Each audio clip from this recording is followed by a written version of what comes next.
Hey everyone, welcome back to Bear It In Mind. If you're studying A-level Psychology and research methods is giving you a headache, you're in exactly the right place. In this video, we're diving into reliability, one of the most important concepts in research methods and one that comes up again and again in the exam.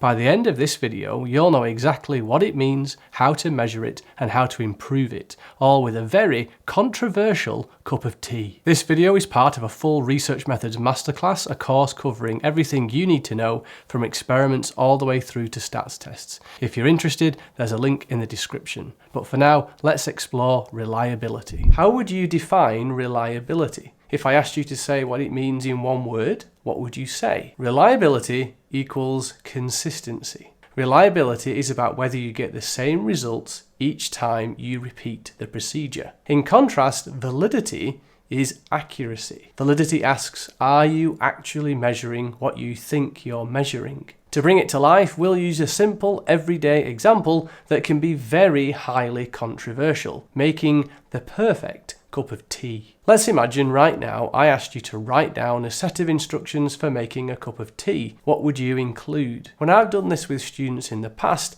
I get something like the following. Boil the kettle, then get a mug, put a tea bag in the mug, pour the hot water in, give it a stir and then maybe squeeze the tea bag. And now for the very divisive step, some very strange people then add milk to the cup whilst the tea bag is still in the cup, but the more sensible among us remove the tea bag and then add the milk.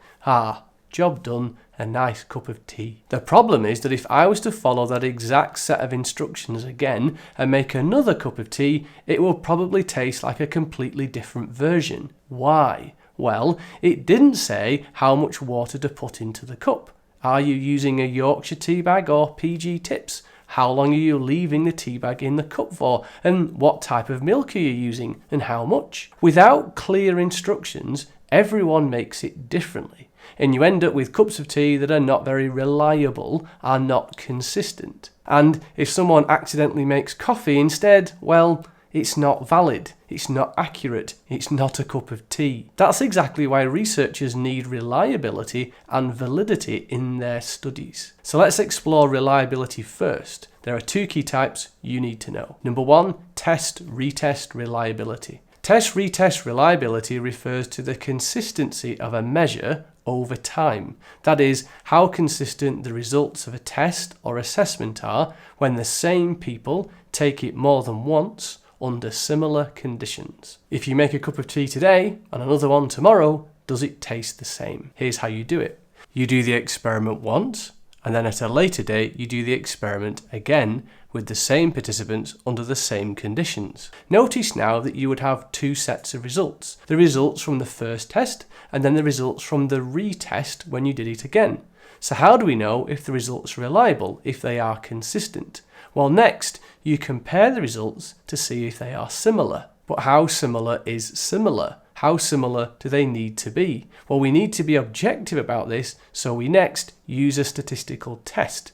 And because we have two measurements, test 1 and then the retest, it is a correlation, so you're likely to use either Pearson's or Spearman's if you know your stats tests. If the correlation is a strong positive correlation, the test is considered reliable. Okay, but how strong? Well, typically it's a correlation coefficient of plus 0.8. Okay, so that's how you measure test-retest reliability. But let's imagine we checked for reliability and we found that it was not reliable. The correlation coefficient was less than plus 0.8. So how can we improve the reliability? Now jump back to our cup of tea analogy. Can you remember why we might end up making an unreliable, inconsistent cup of tea? It was because the instructions, the conditions, were not exactly the same each time. It was not standardized. So to apply this to our experiment, something about the experiment was not kept the same from test 1 to the retest. So why might the results be unreliable and inconsistent? Well, it might be that the instructions were unclear. It might be that the testing conditions were different, some in a quiet room and some in a noisy room. So how do we fix this and improve reliability?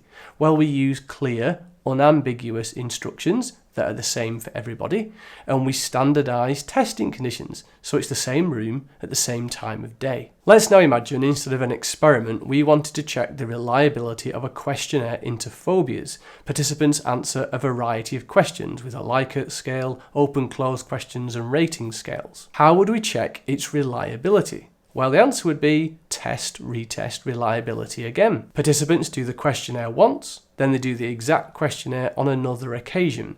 If the results are similar, a correlation coefficient of plus 0.8, then the results are reliable. But what if we find they are not reliable? How would we improve the reliability in this situation with a questionnaire? In other words, why might the questionnaire not be reliable? It could be that some of the questions are unclear and ambiguous and so need rewording, or some of the options and answers to choose from do not reflect the answer the participant wants to give, so you would improve the wording of the question again. That's test-retest reliability. The second type of reliability you need to understand is called inter-observer reliability. Inter-observer reliability, also called inter-rater reliability, refers to the degree of agreement or consistency between two or more observers who are measuring or recording the same behaviour or event. The word inter means between, so if you think of an international football match, that's a football match between nations. So inter-observer reliability checks to see if different observers record behaviour consistently. For a psychology example, let's say we did an observation of aggressive behaviour by children on a playground. How can we check the reliability of the observers? Well, first of all, we would use the same behavioural categories, a clear coding system. Then you would observe the same event, and observers would record the data separately without influencing each other. Notice again that you now have two sets of results, the results from the first observer and then the results from the second observer. So how do we know if the results are reliable and if they are consistent? Well, what you do is you compare the results to see if they are similar. But how similar is similar? How similar do they need to be? Well, remember, we need to be objective about it, so we're going to use a statistical test to measure the correlation coefficient.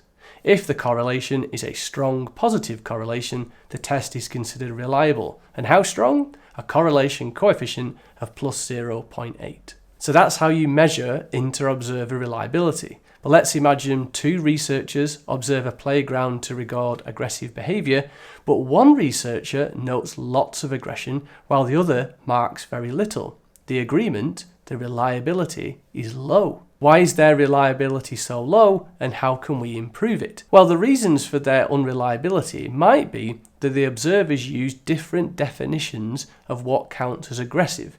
In other words, their behavioural categories were not the same. So the solution is to use a specific checklist with clearly defined categories so that they each agree on what's meant by the behaviours that are classed as aggressive. And secondly, another way to improve it is to give the observers more practice with those behavioural categories. Now, to make your life easier, notice this little trick to help remember how to describe both test, retest, and inter-observer reliability. Did you notice the repetition of words beginning with S? The same, separately, similar, statistical test. If you remember that there are a number of words beginning with an S, I hope that simplifies your ability to recall and explain how to do them. So now you can see how important reliability is. If your research isn't consistent, if you get different results every time, you can't trust it. But here's the twist. Even if your results are consistent, that doesn't necessarily mean they're accurate. And that's where validity comes in. To learn more about that, check out the Research Methods Masterclass that includes more videos like this one,